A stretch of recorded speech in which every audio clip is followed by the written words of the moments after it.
El taller Precision Motors no era un lugar común. Ubicado en el corazón palpitante de la ciudad, era un santuario para máquinas que la mayoría de la gente solo veía en sueños. El aire no olía a grasa vieja, sino a una mezcla aséptica de metal pulido, cuero caro y el sutil ozono de equipos de diagnóstico de última generación. Cada sonido era amortiguado y preciso, el clic de una llave de torsión, el zumbido de una computadora analizando datos, el rugido reverente de un motor V12 siendo cuidadosamente afinado. Era un ambiente de alta presión, donde la perfección no era un objetivo, sino el punto de partida. En este templo de la ingeniería automotriz, Marcos era una figura de contraste silencioso, un mecánico de talento innegable, con manos que entendían el lenguaje del acero y los pistones, pero cuyo espíritu humilde lo mantenía lejos de los reflectores. Él no era uno de los maestros mecánicos que hablaban directamente con los clientes millonarios.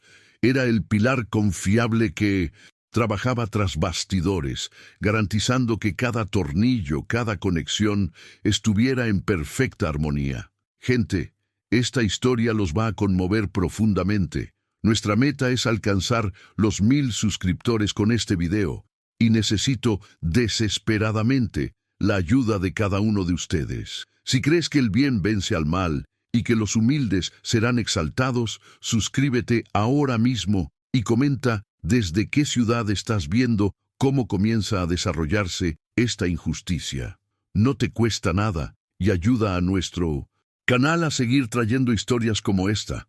En un rincón discreto, lejos de las áreas de mayor movimiento, estaba Lía, su hija de 12 años. Pequeña para su edad, con enormes ojos marrones que parecían absorber la luz y cada detalle del entorno con una intensidad abrumadora. Ella era un universo aparte. Vestía una camiseta sencilla y pantalones vaqueros, y en su espalda descansaba una pequeña mochila de donde se asomaba la punta de una tableta y algunas herramientas en miniatura. Lía no hablaba mucho, pero su silencio no era vacío. Estaba lleno de un diálogo constante con el mundo a su alrededor, una conversación que ocurría en la frecuencia de las vibraciones, los patrones y los sistemas que solo ella podía percibir. Para cualquier observador casual, Lía era solo una niña esperando pacientemente a su padre. Pero detrás de su quietud, su mente operaba a una velocidad vertiginosa. El taller, para ella, no era un lugar ruidoso e intimidante. Era una orquesta sinfónica. Cada motor poseía una firma sónica única. Cada sistema electrónico pulsaba con un ritmo propio.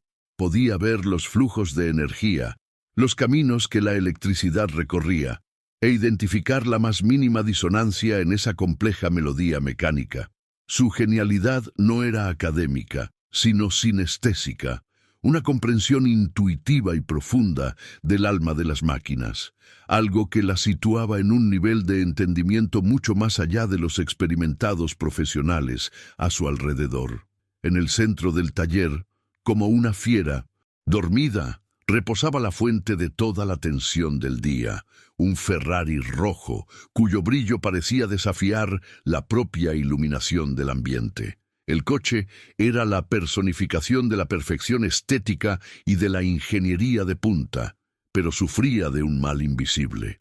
Un problema eléctrico intermitente que apagaba sistemas aleatoriamente, un fantasma en la máquina que los mejores diagnósticos electrónicos del taller no lograban capturar. El equipo de élite ya había pasado días inclinado sobre su motor, cambiando piezas y probando circuitos, pero el problema persistía, terco e inexplicable, un insulto a la reputación de Precision Motors. La frustración era palpable en el aire, más densa que cualquier vapor de combustible. Los mecánicos, hombres acostumbrados a dominar la complejidad, se sentían derrotados. Sus conversaciones eran susurros cargados de jerga técnica y teorías descartadas. El orgullo profesional de cada uno estaba herido. El Ferrari ya no era un desafío. Se había convertido en un enigma, un monumento al límite de sus vastas experiencias. Miraban el coche con una mezcla de admiración y resentimiento, incapaces de descifrar el secreto que guardaba tan tercamente en su corazón electrónico, y la presión del cliente solo aumentaba con cada hora que pasaba.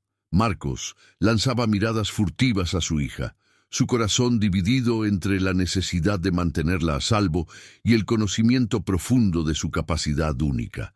Él sabía que, para Lía, aquel coche problemático era como un rompecabezas irresistible.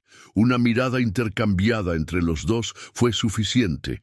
Él vio la curiosidad brillando en los ojos de ella y ella sintió la preocupación que emanaba de él.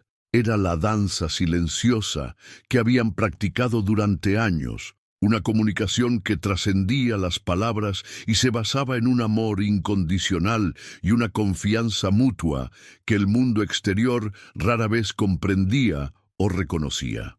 Entonces, con la sutileza de un gato, Lía se levantó. No caminó de forma aleatoria, sino que siguió una línea invisible, una atracción magnética que la empujaba directamente hacia el Ferrari rojo.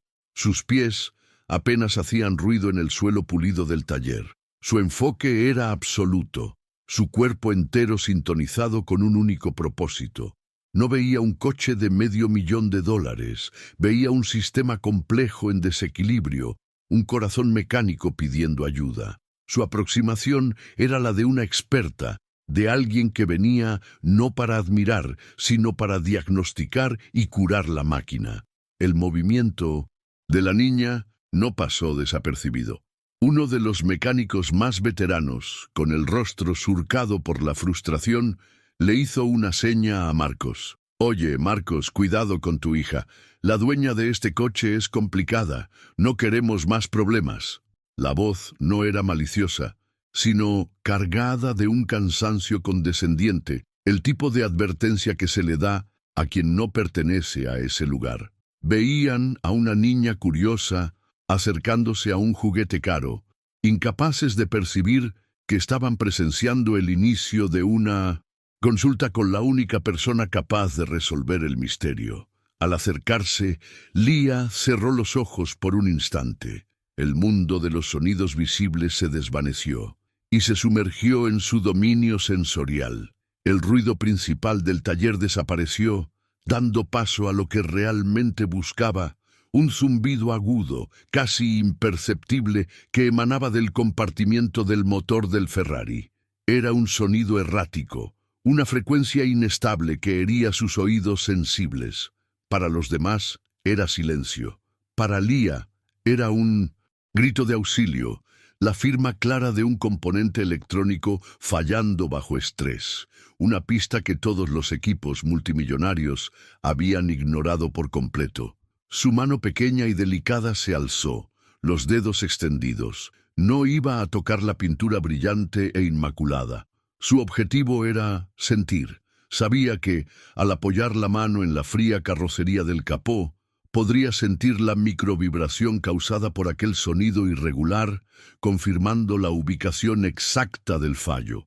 Era un gesto de pura concentración y análisis, un método de diagnóstico que no estaba en ningún manual técnico, pero que para ella era tan natural como respirar. El mundo a su alrededor contuvo la respiración, observando lo que parecía ser un acto de pura infantilidad y desobediencia. Ella no necesitaba que ellos entendieran su mente, solo que la dejaran escuchar la verdad que la máquina susurraba en su lenguaje secreto. Su fuerza no provenía de la aprobación ajena, sino de la certeza inquebrantable de su propia percepción, un don que a menudo la aislaba, pero que también era su mayor regalo. Las apuestas en torno a esa reparación eran astronómicamente altas. La propietaria del vehículo no solo era rica, era influyente y conocida por su total falta de paciencia.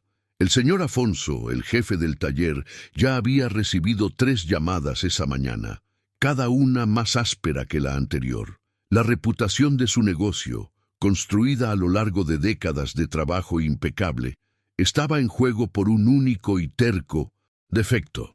La presión era un monstruo invisible que acechaba detrás de cada pilar de acero del taller, amenazando con devorarlos a todos. Fue en ese preciso momento de tensión máxima cuando un nuevo sonido cortó la atmósfera del taller. No era un sonido mecánico, sino el clic agudo y rítmico de tacones caros sobre el hormigón pulido. El sonido se acercaba con la velocidad y la determinación de un depredador. Una voz femenina, afilada como un cristal roto, resonó por el vasto espacio. «Espero tener muy buenas noticias, Afonso. Mi paciencia, al igual que mi tiempo, se ha acabado». La tormenta había llegado y Lía estaba justo en el centro de ella. La mujer que entró en el taller era la personificación del poder y la opulencia. Beatriz, de unos 50 años, vestía un traje de diseño que costaba más que el salario mensual de cualquiera de los presentes. Su cabello estaba impecablemente peinado, y sus joyas brillaban con una luz fría y distante. No caminaba, desfilaba, y su expresión facial era una máscara de desdén e impaciencia.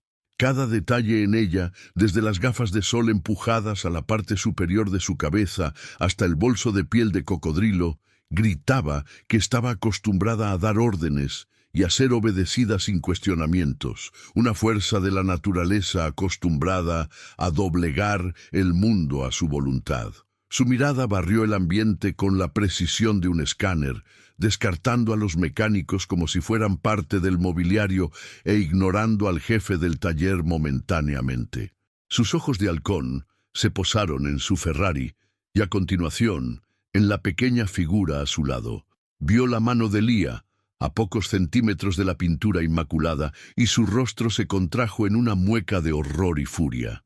Para Beatriz, esa escena era una profanación, una violación inaceptable de su dominio. La imagen de una niña con ropa sencilla tan cerca de su símbolo de estatus fue la mecha para la explosión que estaba por venir. Un silencio de shock cayó sobre el taller cuando su voz, estridente e imperiosa, rasgó el aire. «¿Qué está haciendo esa niña cerca de mi coche?» El grito resonó en las paredes de metal, haciendo que cada mecánico se congelara en su sitio. Las herramientas se detuvieron a medio camino. Las conversaciones murieron instantáneamente. Todas las miradas se volvieron hacia la escena, una mezcla de miedo y curiosidad morbosa. Beatriz marchó hacia Lía, sus tacones resonando en el suelo como disparos de advertencia, su cuerpo tenso de indignación. La tranquilidad del taller había sido brutalmente destrozada en un instante. «Saca a esa niña de aquí ahora. ¿Qué clase de lugar es este? ¿Un parque de atracciones para mocosos? Mírale las manos. ¿Tienes idea de lo que cuesta un arañazo en esta pintura?» Las acusaciones eran disparadas como balas, no solo contra Lía, sino contra todo el taller, cuestionando la competencia y el profesionalismo del establecimiento. Señalaba a Lía con un dedo acusador, tratándola no como a una persona, sino como un riesgo, una contaminación en su mundo perfectamente esterilizado. La hostilidad era tan palpable que parecía succionar el aire del ambiente, dejando a todos sofocados. Marcos sintió que la sangre huía de su rostro. El pánico helado se apoderó de sus entrañas mientras corría hacia la escena, balbuceando una disculpa incluso antes de llegar. «Señora, discúlpeme, ella no iba a...» Su primer instinto fue el de proteger, el de crear un escudo con su propio cuerpo entre la furia de aquella mujer y la calma de su hija. Extendió la mano para tomar el brazo de Lía, para alejarla del peligro, para hacer desaparecer el problema, aunque eso significara validar la terrible acusación de la mujer. Beatriz dirigió su ira hacia Marcos, sus ojos fulminándolo con desprecio. «Usted es el padre. ¡Qué irresponsabilidad! Traer a una niña a un entorno como este. Si no tiene dónde dejarla, el problema es suyo. Mi coche no es niñera de sus problemas personales. Exijo que la saque de aquí inmediatamente, antes de que demande a este lugar hasta el último céntimo por poner mi patrimonio en riesgo».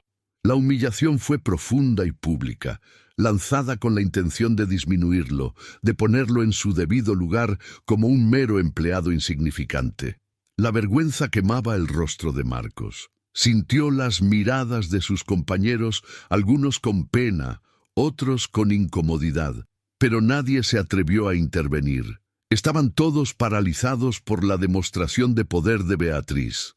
Sus palabras no solo atacaban su paternidad, sino su propia dignidad, insinuando que su presencia y la de su hija eran una mancha en ese ambiente de élite. Se sintió pequeño, impotente, un padre que ni siquiera podía proteger a su hija de una agresión verbal tan violenta e injusta. En el ojo del huracán, Marcos libraba una batalla interna. Una parte de él, el padre león, quería gritar, defender el honor de Lía, decirle a esa mujer que su hija era más brillante de lo que ella jamás podría imaginar. Pero la otra parte, el trabajador humilde, con cuentas que pagar, lo mantenía en silencio. El miedo a perder su trabajo, a no poder mantener a la misma hija que tanto amaba, era una mordaza poderosa. Y así se quedó, paralizado entre la furia y el miedo, siendo el silencio su única y dolorosa respuesta. Mientras el drama adulto se desarrollaba a su alrededor, Lía permanecía en su propio mundo. Los gritos de Beatriz eran solo ruido blanco, una frecuencia irritante que ella filtraba para concentrarse en lo que realmente importaba: el pulso electrónico defectuoso del Ferrari. Sus ojos no demostraban miedo ni dolor, mantenían el mismo enfoque analítico e intenso. La ira de la mujer era un problema humano, irrelevante. El verdadero problema, el rompecabezas que consumía su atención, estaba bajo el capó de ese coche, y ella ya estaba cerca de encontrar la solución definitiva. Ignorando por completo la conmoción, Lía se volvió hacia su padre. No había lágrimas en sus ojos, solo una urgencia silenciosa. Extendió la mano y señaló su mochila, una orden simple y directa. Marcos, todavía aturdido, tardó un segundo en comprender, pero la mirada decidida de su hija lo sacó de su parálisis. Cogió la mochila y se la entregó, un acto de fe en medio del caos. No sabía lo que ella planeaba, pero sabía que necesitaba confiar en ella, pues la confianza era el único poder que él tenía en ese momento. Con una agilidad impresionante, Lía abrió la cremallera y sacó su tableta. La pantalla se encendió, iluminando su rostro concentrado con una luz azulada. No había juegos ni videos allí, sino un software de diseño complejo, repleto de diagramas y esquemas. Sus dedos se deslizaron por la pantalla, abriendo un archivo que ya venía elaborando mentalmente. Aparecieron líneas, conectando puntos, formando un mapa detallado de la arquitectura electrónica del Ferrari, un esquema que había montado solo con observación y su increíble capacidad de visualización espacial. Caminó hasta su padre, que estaba al lado del señor Afonso, el jefe del taller, y le mostró la pantalla. Sus dedos pequeños pero firmes tocaron un punto específico en el diagrama, un microcontrolador minúsculo, enterrado en el fondo de la placa de circuito principal del coche. No dijo una palabra, pero su gesto era inequívoco. El problema estaba allí, en ese componente que, según los manuales y la experiencia de todos, rara vez fallaba y era casi imposible de diagnosticar sin equipos específicos de la fábrica. Marcos, con la voz temblorosa, pero ahora impulsado por la certeza de su hija, tradujo el gesto. Afonso, ella dice que el problema está aquí, en este microcontrolador. El señor Afonso, un hombre pragmático y exhausto, se acercó para ver. Frunció el ceño, el escepticismo estampado en su rostro. A su lado, los mecánicos jefes se aglomeraron, y uno de ellos negó con la cabeza, con un tono de superioridad. Imposible. Hicimos el diagnóstico completo en la EQ 3 veces. La placa está limpia. La niña solo está imaginando cosas. La duda de los expertos flotaba en el aire, un muro de incredulidad que amenazaba con aplastar la silenciosa convicción de Lía.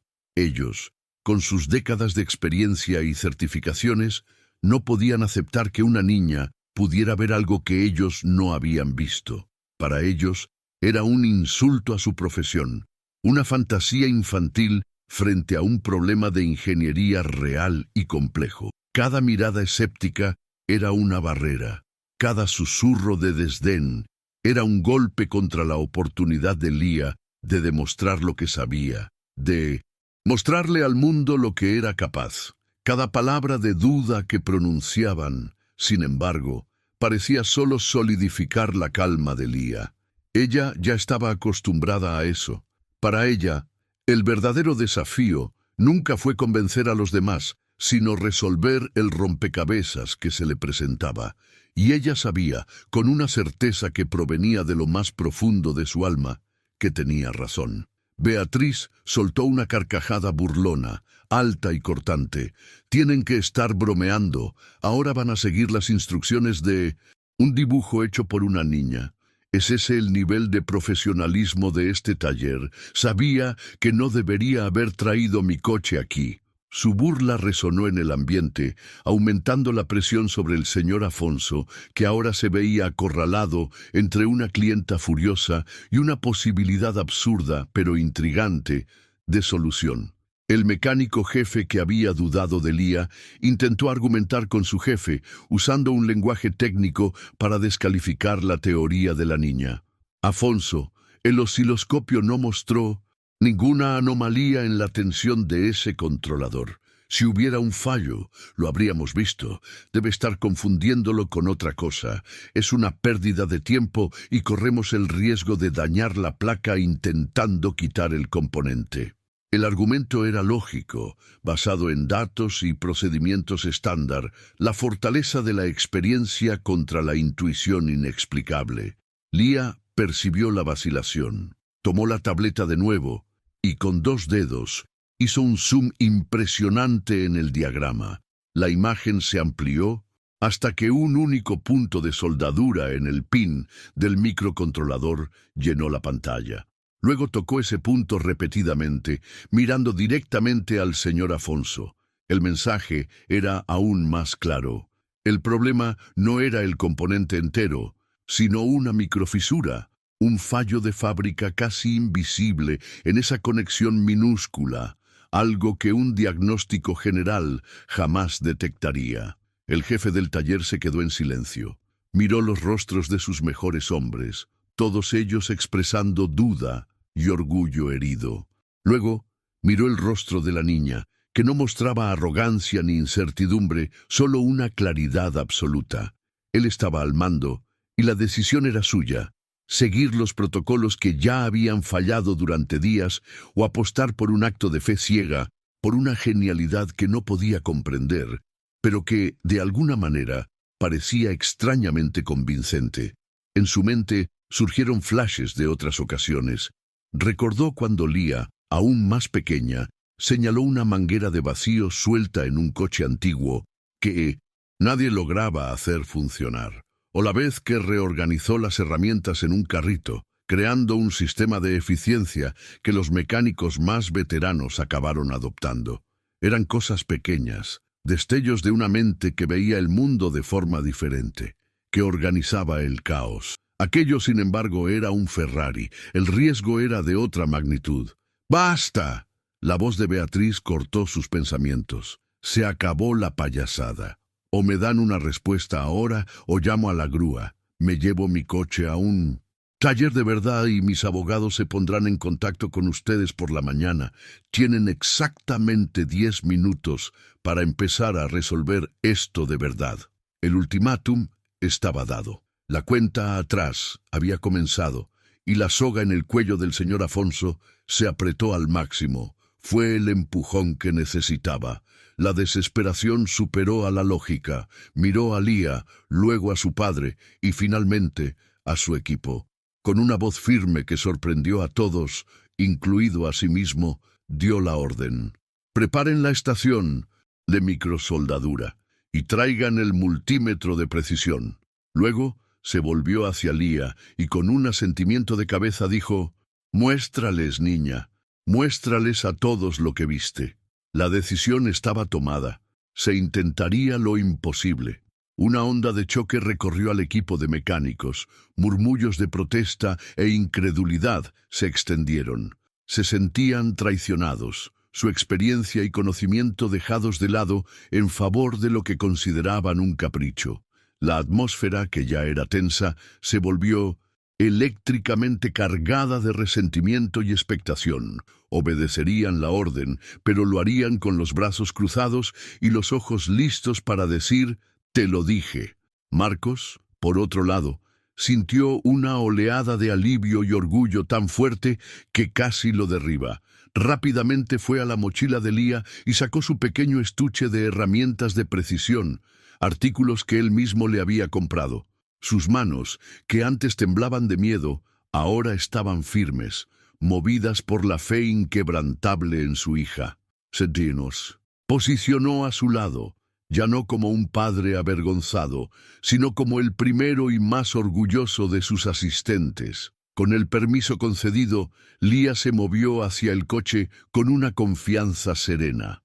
Los mecánicos, como las aguas del mar abriéndose para Moisés, dieron un paso atrás, creando un círculo a su alrededor, y del Ferrari formaron una arena de escepticismo, un coliseo donde una gladiadora de 12 años se preparaba para enfrentarse a una fiera de ingeniería italiana armada solo con su conocimiento y la fe de su padre y de un jefe desesperado. Beatriz observaba la escena con los brazos cruzados, una sonrisa de escarnio en sus labios. Estaba convencida de que el espectáculo terminaría en un fracaso estrepitoso, lo que solo fortalecería su posición y le daría más munición para destruir la reputación del taller. Se recostó en otro coche de lujo, lista para saborear la humillación inminente de aquellos que osaron desafiar su juicio y desperdiciar su precioso tiempo con fantasías infantiles. Antes de inclinarse sobre el motor, Lía hizo algo que sorprendió a todos. Cogió un paño de microfibra limpio de la encimera y lo extendió cuidadosamente sobre la carrocería del coche, en la zona donde necesitaría apoyarse. Fue un gesto de profesionalismo instintivo, un respeto por la máquina que contrastaba violentamente con la acusación de que era un peligro. Ese pequeño acto silenció algunos de los murmullos y plantó la primera semilla de duda en la mente de los más escépticos. Con el coche protegido, finalmente señaló el compartimento exacto que necesitaba ser abierto para acceder a la placa base. Su comunicación era un ballet de gestos precisos, sin una sola palabra. Uno de los mecánicos más jóvenes, cuya hostilidad inicial se había transformado en una curiosidad genuina, se adelantó y, sin que nadie se lo pidiera, le entregó el destornillador sónico necesario, ajustado en la configuración correcta. Una pequeña e improbable alianza comenzaba a formarse. El escenario estaba listo. Todo el taller, antes un centro de actividad productiva, ahora era un teatro silencioso. Cada persona, desde la arrogante millonaria hasta los experimentados mecánicos, contenía la respiración.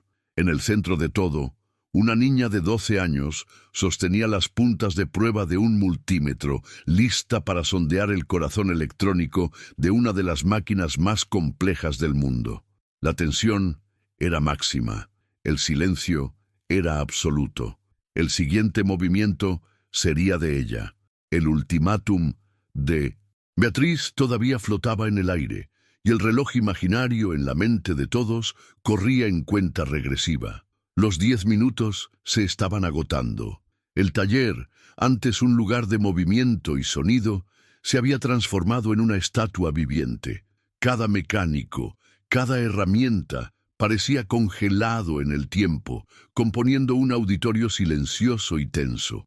El único punto de movimiento era Lía, el epicentro de toda la expectación e incredulidad. El aire era tan denso que parecía difícil respirar. Cada segundo se estiraba en una eternidad, mientras el destino de la reputación del taller reposaba sobre los hombros de una niña de 12 años. En el centro de ese silencio ensordecedor, Lía era la imagen de la tranquilidad. El mundo exterior, con sus miradas escépticas y la presión abrumadora, había desaparecido de su percepción. Para ella, solo existían sus manos, las herramientas y el circuito electrónico frente a ella. Era como si una cúpula de concentración la envolviera, amortiguando todo el ruido y la duda. Su rostro, iluminado por la pequeña lámpara LED de la mesa de trabajo, era sereno y enfocado. No estaba realizando un trabajo. Estaba en comunión con la máquina, dialogando con la lógica pura de los electrones y las conexiones. Su primera acción fue tomar el multímetro de precisión. Con una mano sostuvo la punta de prueba negativa en un punto de tierra en la placa, y con la otra tocó la punta positiva en el pin exacto que había indicado en la tableta. Los mecánicos se inclinaron hacia adelante esperando. El pequeño aparato emitió un pitido y mostró una lectura de tensión perfectamente normal en la pantalla. Un murmullo recorrió al equipo. «Lo dije», susurró el mecánico jefe a un colega. «No hay nada malo ahí». Para ellos, esa era la prueba final de que la teoría de Lía estaba equivocada. Pero Lía no demostró la menor sorpresa o decepción. Ella esperaba ese resultado. El fallo, como había intuido, era una microfisura que solo se manifestaba bajo la carga de trabajo del sistema, no en una prueba estática. Apagó el multímetro y lo dejó a un lado con cuidado. Luego levantó la mirada y señaló la estación de microsoldadura que el señor Afonso había mandado preparar. Ese simple gesto fue una declaración de guerra contra la lógica convencional. Ya no iba a probar. Iba a arreglar lo que ellos ni siquiera podían ver que estaba roto. El mecánico jefe, a regañadientes, trajo el equipo. Al entregar la delicada herramienta de soldadura a Marcos, quien se la pasaría a Lía, no pudo contenerse. «Afonso, esto es una locura. La probabilidad de que sobrecaliente la placa y queme toda la SU es del 90%. Un error aquí y el daño ascenderá a 6 cifras». La advertencia era un último llamamiento a la razón, un intento de evitar el desastre que él veía como inevitable. Pero el señor Afonso solo miró a Lía y se mantuvo firme, su rostro una máscara de tensa determinación. Con manos firmes que desmentían su corta edad, Lía tomó la herramienta de soldadura. No dudó. Con la precisión de un cirujano láser, guió la punta incandescente hasta la superficie del circuito. Los mecánicos contuvieron la respiración con tanta fuerza que se podía sentir la presión en el aire. Beatriz, por primera vez, descruzó los brazos, su cuerpo inclinado hacia adelante, el escarnio en su rostro reemplazado por una fascinación atónita. Estaban presenciando algo que desafiaba la lógica. Un acto de confianza y habilidad que parecía imposible que ocurriera. Ella dio el paso final, no para acallar las voces a su alrededor, sino para silenciar la disonancia que solo ella podía oír. Cada latido de su corazón era un compás de certeza, una prueba de que su valor no necesitaba ser validado por aplausos, sino por la verdad que sus acciones revelarían. Este era su momento. El trabajo fue de una delicadeza hipnótica. Lía no añadió soldadura, simplemente tocó la punta de la herramienta en la minúscula conexión por una fracción de segundo. El calor preciso y localizado hizo que el metal existente refluyera, rellenando la microfisura invisible y restableciendo el puente perfecto para el paso de los electrones. Un olor casi imperceptible a fundente de soldadura subió en el aire. La única señal de que algo se había hecho. Fue un acto de restauración, una corrección de un defecto de nacimiento de la máquina que nadie jamás había encontrado. Tan rápido como comenzó, terminó. Todo el proceso llevó menos de 30 segundos. Lía retiró la herramienta, la apagó y la dejó a un lado. Con la misma calma metódica, tomó el pequeño microcontrolador y lo encajó de nuevo en su lugar en la placa. El sonido del clic casi inaudible, pero resonando como una sentencia final. La cirugía había concluido. El paciente electrónico estaba, según su evaluación, curado. El silencio en el taller era ahora pesado, denso con la expectativa del veredicto. Luego, reconectó el último cable de alimentación de la placa, asegurándose de que el encaje estuviera firme. Se limpió sus pequeñas manos en un paño, un gesto final que indicaba que su trabajo estaba completo. Entonces, Lía se enderezó y se giró, no hacia la multitud que la observaba, sino hacia el único hombre cuyo permiso importaba. Su mirada se encontró con la del señor Afonso, y en sus ojos no había ni una pizca de duda, solo la calma de quien sabe que la verdad está a punto de revelarse.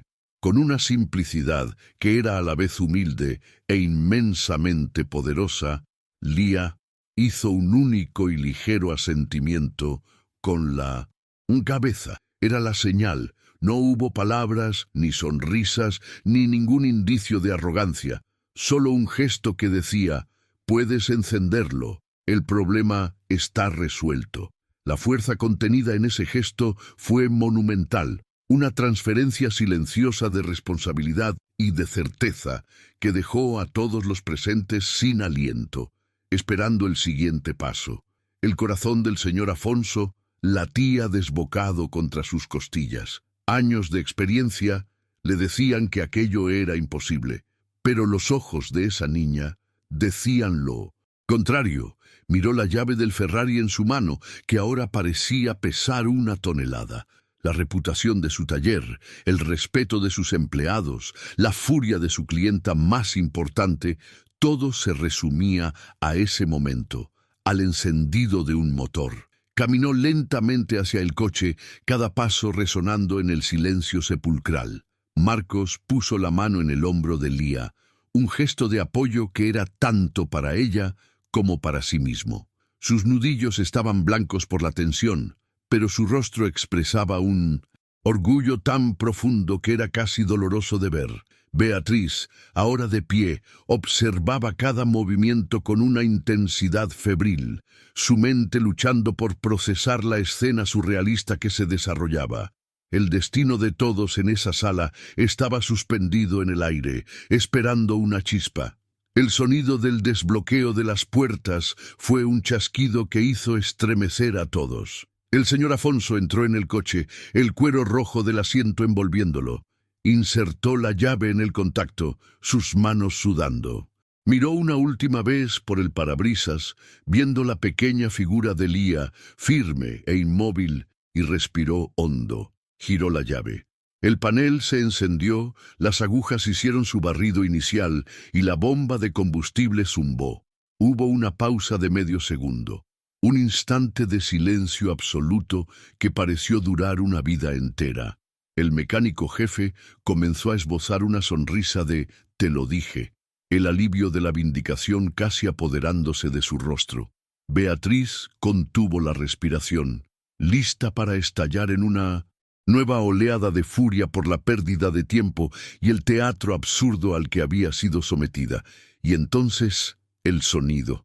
No fue un intento, no fue un ahogo, fue una explosión de vida. El motor V12 del Ferrari despertó con un rugido visceral, un trueno contenido que llenó el taller y vibró en el pecho de cada persona presente. Era un sonido puro, limpio, feroz y sobre todo increíblemente estable. El rugido era la más perfecta y poderosa sinfonía de la ingeniería, una declaración de que el alma de la máquina había sido restaurada a su máxima gloria. El motor no osciló, no hubo caída de revoluciones, ninguna luz de advertencia parpadeó en el panel, simplemente funcionaba, con la perfección con la que fue diseñado para funcionar. El sonido era la prueba irrefutable, la bestia estaba curada.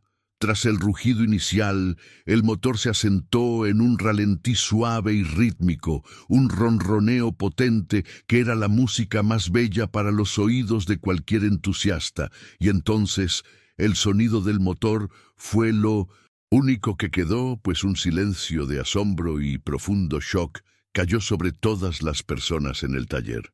La niña había callado a todo el taller. El ronroneo perfecto e inquebrantable del motor del Ferrari llenó el silencio, sirviendo como el único veredicto que importaba. Los rostros de los mecánicos experimentados eran un lienzo de emociones encontradas: shock, vergüenza y una admiración que comenzaba a florecer a regañadientes.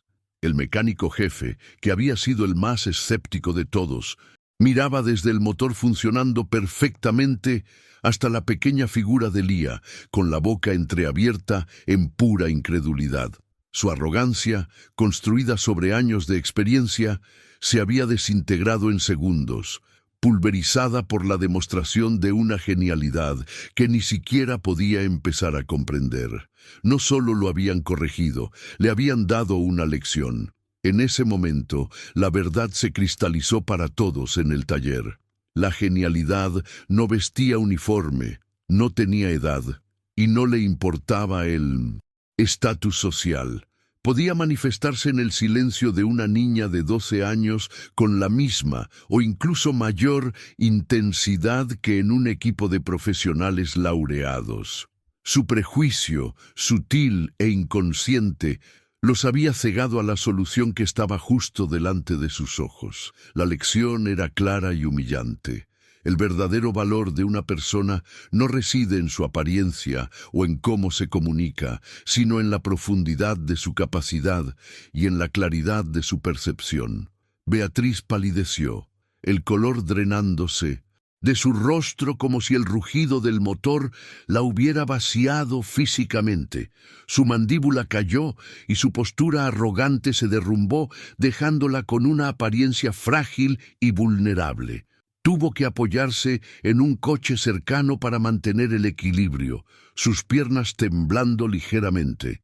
La máscara de superioridad que usaba como armadura se había hecho añicos y debajo de ella solo quedaba una mujer confrontada con la magnitud de su propio error, de su propia y vergonzosa superficialidad. El sonido del motor era el eco de su juicio fallido. Lentamente, como si caminara contra una fuerte corriente, se acercó a Lía. Sus pasos ya no eran firmes e imperiosos, sino vacilantes e inciertos. Se detuvo frente a la niña, quien la miró con la misma curiosidad tranquila de antes. Con la voz entrecortada, despojada de toda su altivez anterior, Beatriz habló, las palabras saliendo con dificultad. Lo siento mucho. Fui ignorante y cruel. Lo que hiciste fue extraordinario. La disculpa no fue una formalidad, sino una confesión, un acto de rendición total ante el innegable talento de la niña. Luego se volvió hacia Marcos y la vergüenza en su rostro se profundizó. «Y a usted también», dijo, con la voz aún temblorosa. «Le pido las más sinceras disculpas. Las cosas que dije fueron imperdonables. Lo humillé y lo juzgué sin saber nada de usted ni de la maravillosa hija que tiene. No hay excusa para mi comportamiento». En ese instante, no era la clienta millonaria hablando con un mecánico. Era un ser humano reconociendo su falta ante otro, con una sinceridad que Marcos jamás esperó presenciar. Aturdida, queriendo desesperadamente arreglar lo que había roto, Beatriz abrió su caro bolso y sacó una chequera. «Por favor, déjenme compensarlos. La reparación, su tiempo, lo que hiciste», dijo mirando a Lía, «no tiene precio. Escribiré la cantidad que quieras». Pero antes de que pudiera sacar el bolígrafo, Marcos levantó suavemente la mano para detenerla. Con una nueva dignidad en su postura, respondió: «No es necesario, señora. El respeto que acaba de mostrarle a mi hija es el único pago que necesitamos». Beatriz miró al padre y a la hija, a su fuerza silenciosa y su integridad inquebrantable, y finalmente comprendió. Había valores que su dinero no podía comprar y lecciones que necesitaba desesperadamente aprender. Guardó la chequera, con un nudo en la garganta. Con una última mirada de puro asombro y admiración hacia Lía, se dio la vuelta y salió del taller. No hubo más órdenes ni exigencias. Se fue en silencio, dejando atrás no solo un coche reparado, sino también su propia arrogancia, una persona transformada por la genialidad que acababa de presenciar. Cuando el sonido del coche de Beatriz desapareció, un nuevo tipo de silencio se instaló en el taller. No era tenso, sino reverente. El señor Afonso se acercó, con los ojos llorosos de emoción. Puso una mano pesada y amable en el hombro de Lía y miró a Marcos. «Gracias», fue todo lo que pudo decir, pero la palabra llevaba el peso de 1.000.000 de otras. Uno por uno, los demás mecánicos se acercaron, ya no con desdén, sino con respeto, ofreciéndole a Lía sentimientos de cabeza y palabras de admiración, reconociéndola como la verdadera maestra entre ellos. Lía, sin embargo, parecía casi ajena a los elogios. Su recompensa no era la admiración tardía de ellos, sino el sonido armonioso del motor, la satisfacción de haber resuelto el rompecabezas, de haber restaurado el orden en el caos. Era su verdadero triunfo. Ella no había cambiado a lo largo del día. Su esencia y su genialidad eran constantes. En cambio, obligó al mundo a su alrededor a cambiar, a romper sus propias barreras para ver la realidad de su talento. Su victoria no fue sobre una persona o un motor, sino sobre la naturaleza misma del prejuicio. Lo que Lía realmente conquistó ese día no fue la aceptación de los demás, sino la confirmación de que su propia fuerza y percepción eran el mayor premio de todos. Nos enseña que el verdadero talento no busca los reflectores, simplemente es, y su luz acaba por disipar cualquier sombra de duda.